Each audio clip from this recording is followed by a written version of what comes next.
हालत यह हो गई है कि पेरिस में एफिल टावर को बंद करना पड़ गया है। एफिल टावर पर बोर्ड लगा दिया गया है कि हड़ताल की वजह से एफिल टावर बंद है। बताइए, ये दुनिया की बड़ी बड़ी इकोनॉमीज का हाल है बॉस, पैसा नहीं है उनके पास। और यहां भारत में जीएसटी में थोड़ा सा रिफॉर्म हुआ, भाई साहब लाइन लग गई कि ये खरीद ले वो खरीद ले। लोग जाड़ा आने वाला, ठंडा आने वाला कह रहे हैं, एसी खरीद लेते हैं, सस्ता मिल रहा। ऐसा पॉकेट में पैसा है। एफिल टावर पेरिस की पहचान मानी जाती है। एक अनुमान है कि सामान्य दिनों में एफिल टावर को देखने के लिए 15 से 20 हजार लोग आते हैं रोज। फ्रांस के करीब 200 शहरों में भयंकर प्रदर्शन चल रहे हैं।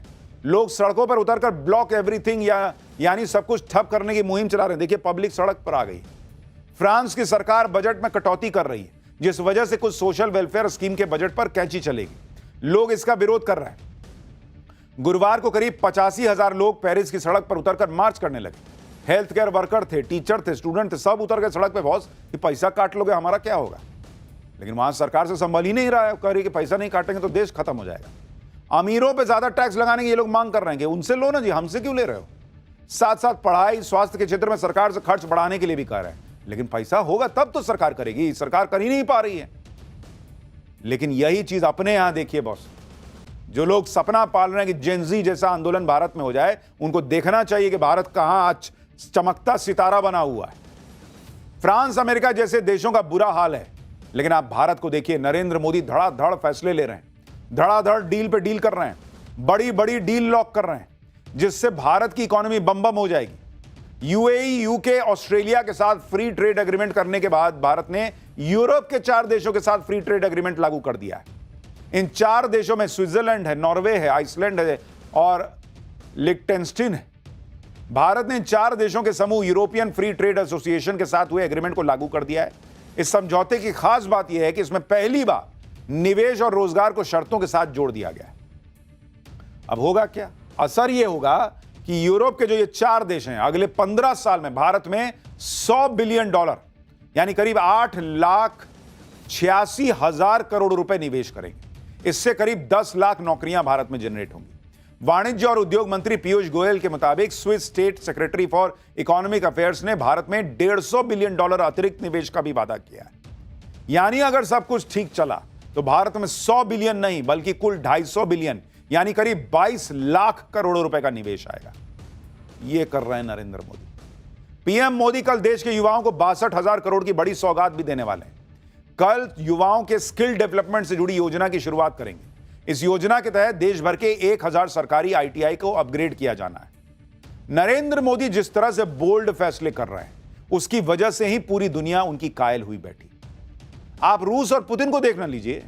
अमेरिका ने इतना प्रेशर बनाया, लेकिन भारत ने साफ कर दिया कि रूस से दोस्ती ना टूटेगी, रूस से तेल खरीदना बंद नहीं करेंगे। अब मोदी के लिए पुतिन अमेरिका से भिड़ गए, ट्रंप से भिड़ गए। मोदी के लिए पुतिन ने ऐसी ऐसी बातें ट्रंप को सुना दी जो आज तक कोई नहीं कह पाया। टैरिफ के मुद्दे पर अमेरिका को जवाब देते हुए पुतिन ने कह दिया भाई भारत की तरफ से कि क्या समझे हो, भारत की जगह आगे झुकने वाला नहीं है, भारत स्वाभिमानी है, भारत के लोग ऐसा अपमान बर्दाश्त नहीं करेंगे। रूस के राष्ट्रपति ने भरोसा जताया कि भारत अपने हितों को देखते हुए रूस से तेल खरीदना बंद नहीं करेगा। पुतिन ने कह दिया भाई कि पीएम मोदी को जानते नहीं हो, पीएम मोदी बहुत समझदार नेता हैं जो भारत के हित को प्रोटेक्ट करते हैं। यानी पुतिन जैसे बड़े बड़े नेता ट्रंप को समझा रहे हैं कि क्या मोदी से भिड़ रहे हो यार, नहीं जीत पाओगे। क्या नए भारत से भिड़ रहे हो, नहीं जीत पाओगे, अमेरिका को झुकना होगा भारत के सामने। यह भारत की रणनीतिक स्वतंत्रता और स्वायत्तता को दर्शाता है। दूसरी तरफ भारत में सियासी फायदे के लिए नरेंद्र सरेंडर जैसे नैरेटिव गढ़े जाते हैं। इसलिए आपको समझा रहा हूं ये कंपैरिजन। जिनको लगता है बहुत मामूली बात है, क्या है दुनिया में फास्टेस्ट इकोनॉमी बने, क्या है जीएसटी में रिफॉर्म हो रहा है, क्या है इतना 2-2 लाख 3-3 लाख का जीएसटी 3-3 लाख करोड़ का जीएसटी कलेक्शन आ जा रहा है, क्या हो गया? ये हो गया बॉस, ये हो गया। अमेरिका के पास पैसे नहीं है देने के लिए। पीएम मोदी और भारत की तारीफ करते हुए रूस के राष्ट्रपति ने ट्रंप के टैरिफ की हवा निकालने वाला प्लान भी सामने रख दिया। और इस प्लान के तहत अमेरिका के टैरिफ की वजह से जो नुकसान भारत को हो रहा है, रूस उसकी भरपाई करने की कोशिश करेगा। रूस भारत के साथ अपने ट्रेड इंबैलेंस को ठीक करेगा। दरअसल भारत रूस से बड़ी तादाद में क्रूड ऑयल खरीद रहा है, हथियार भी खरीदता है, लेकिन भारत बदले में रूस को उतना एक्सपोर्ट तो करता नहीं है, जिस वजह से दोनों देशों में ट्रेड डिफरेंस होता है। पुतिन ने अपनी सरकार को इस बारे में एक प्रपोजल बनाने के लिए कहा है ताकि भारत के साथ ट्रेड इंबैलेंस को कम किया जा सके। पुतिन ने कहा कि ट्रेड इंबैलेंस को हटाने के लिए रूस ज्यादा एग्रीकल्चरल प्रोडक्ट्स और मेडिसिन भारत से खरीद सकता है। पुतिन ने बेलारूस का उदाहरण देते हुए कहा कि भारत के साथ रूस का ट्रेड टर्नओवर $63 बिलियन है और बेलारूस के साथ $50 बिलियन, जबकि भारत की जनसंख्या 150 करोड़ है और बेलारूस की 1 करोड़।